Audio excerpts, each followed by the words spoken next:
Ooh, child, my little gardener. I would like to interview you.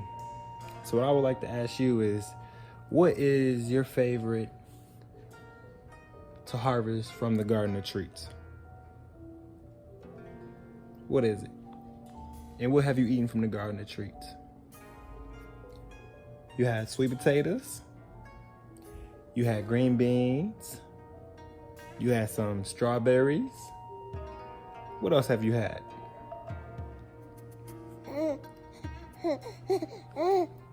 You like them all? All right. Well, I appreciate you for your time and your interview. I appreciate y'all for joining the live. We about to go ahead and go over some of this gardening stuff on some of the things that you can grow in the smallest places, even an apartment, a trailer, anything for real. That's all you need for real. That's all you need is some sun, unblocked. And then also we're gonna be bringing some other gardeners up, and they can be sharing some of their tips and tricks and resources. Yeah, man. I'm here for it, bro. I'm definitely here for it. Ucha, Unc, how you doing? Ucha, nephew. What's good with you? Man, hey, it's always a good time to spend divine energy with you. Man, always, bro. Always. The things that you've been growing in your house, you started with, you just did it. You started, and that's just inspiring. And so just showing people they can get started in any location. It don't even matter. And so I think that is important. So mass salute to you for just getting it going. And I just want to focus on just sharing the things that we grow in and the things that we can grow in a small space and information that we acquire along our journey. And the next question I'm going to ask everyone who comes on is that what has gardening taught you, or what has it guided you to understand or understand about yourself or about your peers around you? And so you can answer that, shit. I'm all ears.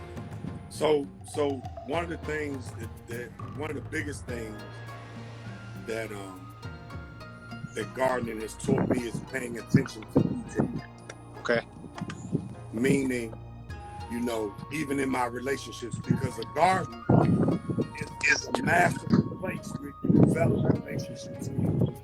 But you literally have to pay attention constantly to your garden to see, so that your garden can tell you what it needs. So, for instance, I may walk in here and one of my plants may be leaning over. You feel what I'm saying? So that seed is telling me something. You feel what I'm saying? Hey man, I need some water. Hey man, I need some light. Hey, hey, it's cold in here. I need you to turn. As I learn, watch this. I had this picture. This was the picture I had right here. Sugar baby watermelon. Well, this is how they look now. Y'all see I got the cinnamon on the joints, right? And so these are sugar baby watermelons. So now I still got a level. You feel what I'm saying? My sugar baby watermelon. I took time with these right here. You see what I'm saying? And so sometimes I'll make sure they got water. Sometimes I'll come in here and I'll spray them. I'll give them a miss. You feel what I'm saying? I want to keep that relationship because I know whatever I give to her, I give to these seeds are going to give back to me. And so that's what motivates me. That's what I learned the most, is to be detailed in my relationship. I would say patience. It helped me with patience. And then actually just slowing down. I feel like we all be moving too fast.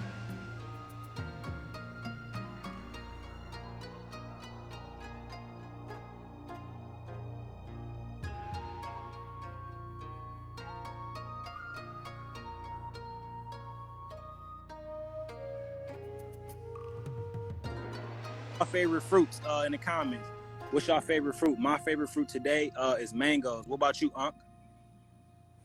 Probably pineapples. Fire. Woo. Fire. Pineapples are probably my favorite fruit. Okay. It's a toss up between pineapple and mangoes, but I think pineapples are, I get a slight nod to the pineapples. So this here, y'all, this here right here, I'm trying to grow, growing my own by twisting the top off.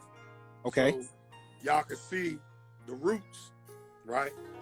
That's going with this one. I started 2 more, but I haven't been able to get no roots with these, but I ain't giving up hope, right? Oh, and yeah. I need to prune these back and cut the brown off of these today, right? And then I got one that's in the dirt, and this one been in the dirt for a while. Oh, that's nice. That's nice. So I was in the nursery, and they was selling this, and they grew it from how I'm trying to grow it. So I said, well, let me get one, and then I'm gonna put mine. When I put mine in dirt, I'm gonna bring it up here and put it with this one, and that way my plants will have an example of how they should be grown. You see what I'm saying? Again, it's all about relationship and frequency. So I wanted to bring this frequency to my other ones. You feel what I'm saying to you? So that was my idea. So again, listen, whenever you got an idea or a feeling, grow with it.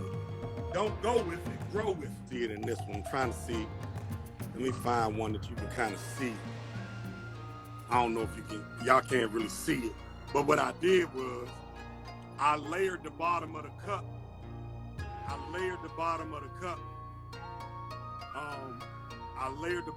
cup with pistachio shells.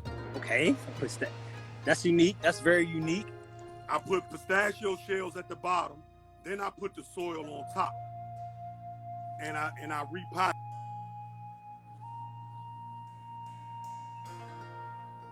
That's amazing. That's amazing. I wasn't hip to. So y'all hear that? Using pistachio shells at the bottom adds nutritional compounds to your soil, and so y'all go ahead and jot that down, because that's amazing right there. And so now what I did was, all these are kale. I got 2 rows of kale right here. I got 2 rows of beets in the middle, and I got 2 rows of cabbage right here. So when I repot these, watch what I'm doing. I've been saving my peanut shells. So with these, I got peanut shells. So I'm gonna put these at the bottom. Right, of my cup. And I'm gonna do the same. It's gonna be the same principle as the pistachio shells. So one, that's gonna give me some air for the roots to breathe down the bottom. You feel what I'm saying? And it's like natural compost in the soil. You feel what I'm saying? So I'm using my peanut shells to kind of help fill my cup when I repot my kale, my beets, and my cabbage right. Let me show y'all this. Oh yeah. You said you got 12:30. Let me show them this. Let me show you how I made. Let me show y'all how I made my own greenhouse. Watch this. So what I did was, toilet paper rolls, I don't throw them out. Right? What you do is you cut them in half. That's amazing. You cut them in half so they look like this. You cut them in half, right? Now, you get the little clear trays from Home Depot or the nursery for like 34 cents, right? So now I haven't spent nothing but $1 to get 3 or 4 of these little trays, right? I put them in there, and then what I did, let me show y'all the finished product. So what I did was I put dirt in them, and then I dropped the seed in there. So these are yellow watermelons right here. Like I said, these are yellow watermelons, and I put the dirt in there, right? And then what I did was I found this black tray. You know, I went to Royal Farms and got a fruit cup, right? So I kept it. Okay. And what I did was, it comes with a top. So what I did was I put this on there until it sprouted. So I made my own greenhouse. Oh yeah, so it keeps the moisture inside. Kept the moisture inside, right? Now this joint, this ain't but a week old. this ain't but a week old with these yellow watermelons. Oh, that's And nice. and then guess what? When I'm ready to repot this, right? When I'm ready to repot this, you literally pick the whole thing up. Look, see the roots in there? So I literally pick this whole thing up and I can sit it straight in the ground. I can plant this whole thing without disturbing the roots. And you gotta realize the toilet paper roll is biodegradable. It ain't nothing but paper. So it's gonna dissolve right in the ground. Boom. You feel what I'm saying? I own those cells. I don't have to buy them. You feel what I'm saying? That's amazing. That's amazing. That's amazing. So you got some good things growing. Let me ask you a question. What are you most excited about harvesting? To be honest with you, everything. Everything. You don't got one that you. To be honest with you, everything. Okay. Like I don't even eat sweet pepper. Look, this is my chili pepper grow kit. I'ma eat them just because I grew them. Mm-hmm. You feel what I'm saying? That's my chili pepper grow kit right there. Right? These right here, where they at? These right here are sweet chili peppers. This row right here, these 2 rows right here, these are sweet chili peppers. I'ma eat them because I'm growing them. These right here are yellow cherry tomatoes. Okay. These joints right here, that's what this is. This was another little grow kit I bought. So that's what those are. So I'ma eat everything. I'm excited to eat everything that I'm growing. I feel you. Hey, that's lit. If I answer the question, I can tell you I do have a specific fruit that I'm interested in eating, and it's this honeydew melon right here. I'm so hype about this honeydew melon that I feed it so much banana water and nutrition that I want these things to be so sweet. I love melons, and so these right here, I'm excited about these honeydew melons. Any melons, I'm an addict for. Let's just say that I'm addicted to they sweets and sugars in them. And so, in that case, if I had to pick one, it's all the watermelon that I'm growing. I got yellow watermelon.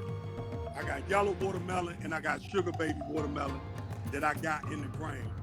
Okay. And I just bought these seeds yesterday. I just bought these. These are Moonstar yellow watermelon. So I just bought these. So I'm gonna plant these today. Okay. You feel what I'm saying? And so now I'm gonna have 3 different types of melons that I'm gonna have growing. So by late July, mid-August, I should be harvesting all my different watermelons. You know what I'm saying? Okay. These sugar baby watermelons right here, they already starting to grow. What's that right there? Sugar baby watermelon. Go ahead, Unc. Maybe that's what these is, budding up right here. Look. Let's see. Cause this sugar baby watermelon is right here. No, I'm sorry, that's cucumbers. Shit, my bad. My sugar baby watermelons is over here. Okay. These joints are sugar baby watermelon. And so, hey, one of the things we did with our water. So y'all know. Go ahead, nephew. No, all I was gonna say is for the. I'm doing. Oh no, go ahead. Go ahead. All I was gonna say was I'm growing everything right now because it really just started getting warm these last day or two. I'm growing everything with grow lights right on my kitchen, right on my dining room table. You hear that? You utilize your resources as they is. You know what I'm saying? And so when you utilize your resources as they is, you can make anything prosper. And last thing I was gonna say, well, not last, but me and my wife, we built this trellis right here. And one thing about vines, they like to climb and they're very intelligent. And so if you give them guidance, they know what to do already. And so we built this trellis right here. And as you can see, they already start grabbing on to the trellis because they like to climb. And the melons are gonna hang off the bottom and allow, so when we water them and they get a little heavier, the water and the liquids are gonna flow all throughout the melon. And so it's nice and sweet. And the issue that we ran into before was our melons were on the ground, and once they started to grow melon size a little bigger, like my hand, we watered them too much. And when you water melons too much, it allows the sugar content to evaporate out of the melon, and now you're just eating dense water melon, and they won't be as sweet. And so it's best to water the melons a lot when they like vines, and then once they start forming the melons, you want to cut back on the water, and so they still sweet. Yep. Got you. Yeah. All right, so check this out. A new bill has been proposed, and it seems they're trying to take us closer and closer to this duality. You got the organic, natural side of things, and then you got the drugs, the chemtrails, the drones surveilling the population. You got the Federal Reserve. You got all this stuff. This is what they're pushing for. Look at this. Senator Dick Durbin is motioning for a legislature. He's trying to make it so they're able to regulate the supplement industry, which means they're going to be controlling what supplements you're allowed to have and what supplements you're not allowed to have. And remember last year they did this with quercetin, which was one of the ingredients in the chalk supplements, which they had to pull off the shelves. There was none of this chalk available because they banned an ingredient in it. But look at the double speed. The FDA and consumers should know what dietary supplements are on the market and what ingredients are in them. We don't see that transparency with GMOs and fluoride though, do we? Overnight, they could ban the Shilajit that's in the Chalk Daily, that's the #1 supplement for men, boost testosterone 21% in 90 days, and Shilajit by itself also optimizes hormones for women. Don't wait for that to happen. Purified Shilajit. Thank you for coming by the Gardener Treats, and we look forward to having more gardeners on across the land and spreading resources on what we can utilize to build this foundation. And you can donate to the foundation by going to the link in the bio. We appreciate you for coming by, and we see you next Thursday.